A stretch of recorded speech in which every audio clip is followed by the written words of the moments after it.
Hello, hello, hello, bienvenue dans cette autre vidéo. L'homme qui t'aime va t'épouser et c'est non négociable.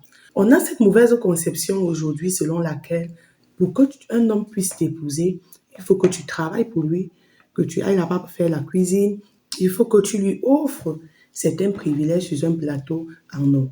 Je veux te dire aujourd'hui quelque chose qui est vrai, c'est que quand c'est ton mari, quand le monsieur est prêt pour se marier, il se marie. Il n'a pas besoin que tu deviennes sa ménagère pour qu'il t'épouse. Ça, c'est ce que beaucoup de filles aujourd'hui croient que c'est à force d'aller travailler chez un homme, c'est à force d'aller offrir des services à un homme qu'elles seront finalement épousées. Et tu vas me dire, non, je vois telle avec son gars, elle vit même avec son gars depuis dernièrement, son gars a demandé sa main en mariage et il semble être heureux. Sache que il y a ce qu'on appelle les fondations et les fondements. Quand vous vous mariez dans cet état et tout, puisque les conséquences de ces choses sont spirituelles, qu'est-ce qui va se passer? Plus tard, quand vous êtes mariés maintenant, les fondements vont commencer à secouer. Les fondements qui sont ce qu'on appelle les esprits de réclamation vont commencer à réclamer certaines choses. C'est parce que vous n'êtes pas dans les foyers des gens aujourd'hui pour savoir exactement ce qui se passe. Quand le fondement est détruit, la souffrance est inévitable.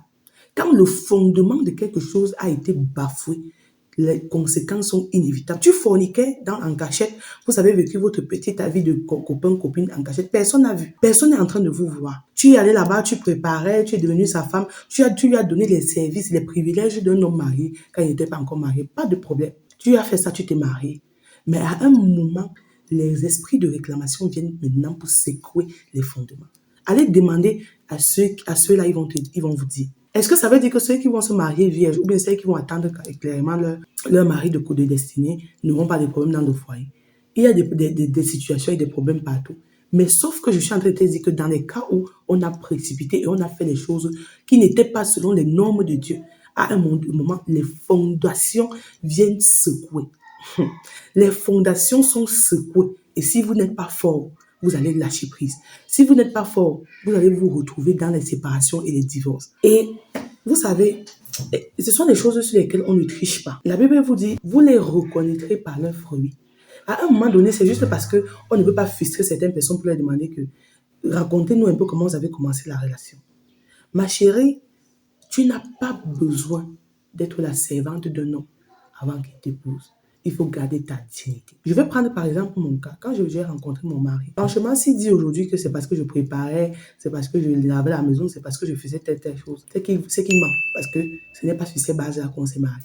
Et moi, j'étais juste sa compagne, sa petite amie, sa fiancée. En fait, on est même entré, quand on s'est rencontrés, c'était même vraiment l'étape de fiancée. Il savait exactement ce qu'il voulait et il voulait se marier.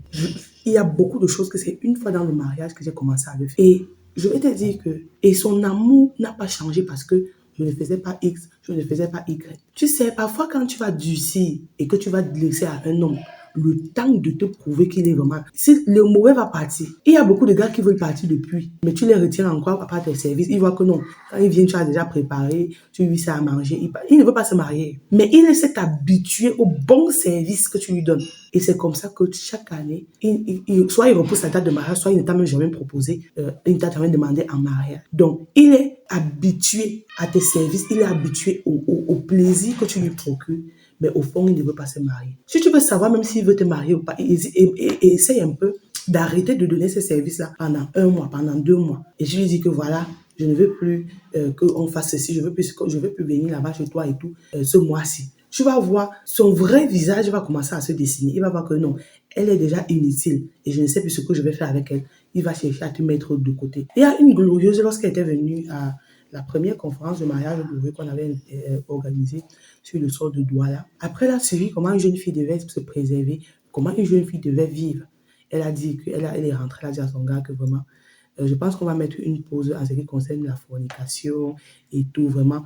Je vais me préserver. Si tu es mon mari, épouse-moi et puis on va continuer dans le mariage et tout. Le même mois, le monsieur a commencé à la tromper, il a cherché les petites amies ici et là. Elle a commencé à ramener les petites amies à la maison. Et quand elle lui a demandé que, mais c'était simple, tu aurais juste continuer la procédure. Tu aurais dû juste continuer la procédure de mariage, accélérer les choses pour qu'on soit monsieur et madame. Tu n'avais pas besoin d'aller chercher une autre fille pour venir, pour venir rester à la maison, pour sortir avec elle.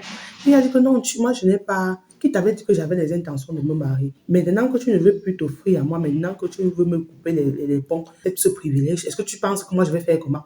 Est-ce que moi je suis en bois? Est-ce que je vais vivre comme ça? Je suis quand même un homme. Mais est-ce que tu m'avais même vraiment aimé? Je dis que non, j'étais aimé, mais jusqu'au jour où tu me dis que tu ne veux plus qu'on ait le sexe ensemble, moi je comprends que je dois me chercher.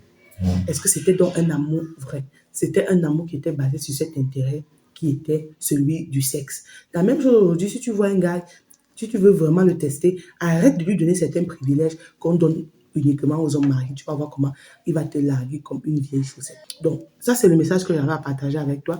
Je t'invite à la grande conférence qu'on organise le 30 novembre sur le sol de Yaoundé au Boons Hotel au niveau de Bricolux LSHO. Ce sera à partir du 12 h.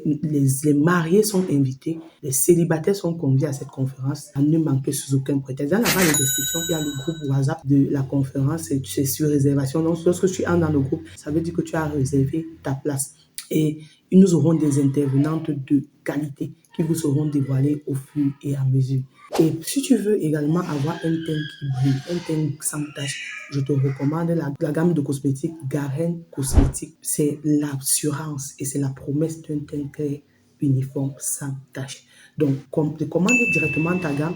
Le lien est dans la barre de description. Il y a mon contact. Il y a le contact de mon assistante également dans la barre de description. Contacte-nous.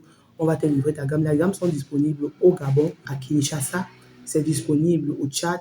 Et c'est également disponible au Cameroun, Yaoundé et Douala. Que le Seigneur vous bénisse. On se revoit dans une autre vidéo. Shalom.